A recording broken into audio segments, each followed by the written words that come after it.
জীবনে কোনো বড় সমস্যাই নেই। আমাদের সমস্যা হচ্ছে সকালে কি খেতে হবে সেটা ঠিক করতে ৩০ মিনিট লাগে।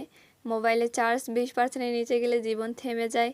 কেউ সিন করে রিপ্লাই না দিলে আত্মসম্মানে আঘাত লাগে। আর কারো প্রোফাইল পিক দেখে যদি মন খারাপ না হয় তাহলে দিনটাই অপূর্ণ।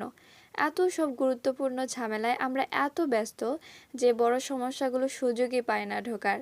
মানে দারুণ একটা সিস্টেম তৈরি করে ফেলেছি। নিজের চিন্তা ভাবনা, নিজের জীবন নিয়ে ভাবার সময় নাই।